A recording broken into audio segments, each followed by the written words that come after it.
नमस्कार दोस्तों, आज हम बात करने जा रहे हैं कि ऐसे अद्भुत और रहस्यमय पर्व के बारे में जिसे सुनकर आप खुद भी हैरान रह जाएंगे।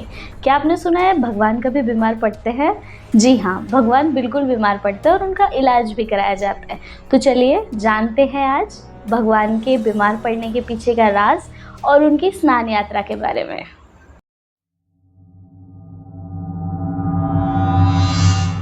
पुरी उड़ीसा का एक पवित्र शहर जहां भगवान जगन्नाथ जी अपने भाई बलराम और बहन सुभद्रा के साथ विराजते हैं।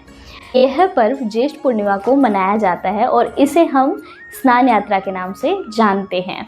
इस दिन भगवान को उनके गर्भगृह से बाहर लाया जाता है और सिंहासन के द्वारा विशाल स्नान मंडप तक ले जाया जाता है। इस दिन भगवान को 108 कलश के द्वारा सुगंधित जल से स्नान कराया जाता है और इस स्नान का दर्शन पाने वाले लोग अपने आप को धन्य मानते हैं। उनके तुरंत बाद भगवान बीमार पड़ जाते हैं और इसे अनवस्त्रा काल भी कहते हैं। मान्यता है कि भारी स्नान के कारण भगवान को सर्दी और बुखार हो जाता है, परंतु अभी यह एक परंपरा नहीं है, इसके पीछे एक आध्यात्मिक रहस्य भी छुपा हुआ है। इन 14 दिनों में भगवान को अनवस्त्रा कक्ष में रखा जाता है, जहां पर पुजारी, सेवक और सिर्फ रसोइये ही जा सकते। अनवस्त्रा काल के दौरान भक्तों को भगवान के दर्शन पट्टचित्र के रूप में करवाए जाते हैं और यह पट्टचित्र पारंपरिक कलाकारों द्वारा बनाया जाता है। मान्यता है कि भगवान इन 14 दिनों में मानव शरीर का अनुभव करते हैं। इस दौरान भगवान को ना तो भोग लगाया जाता है और भगवान को ना ही आरती की जाती है।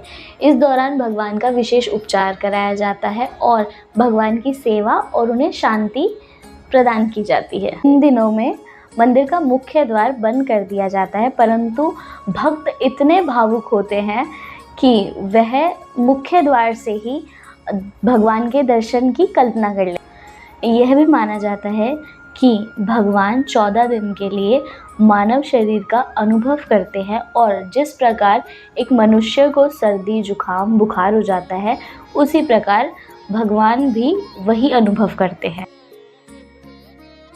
14 दिन बाद जब भगवान स्वस्थ हो जाते हैं, तब पुरी का सबसे बड़ा उत्सव मनाया जाता है, जिसे पुरी की रथ यात्रा के नाम से जाना जाता है।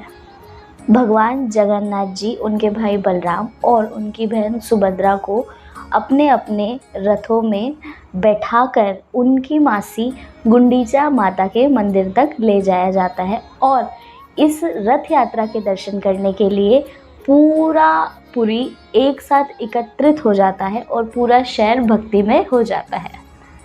तो दोस्तों, स्नान यात्रा और भगवान की बीमारी कोई साधारण परंपरा नहीं है, बल्कि यह दर्शाता है कि ईश्वर भी मानव की अनुभव को और उनके जीवन के काल को समझते हैं। जैसा मनुष्य अपने जीवन में अनुभव करते हैं, वैसा ही भगवान भी उनके जीवन में अनुभव करते हैं।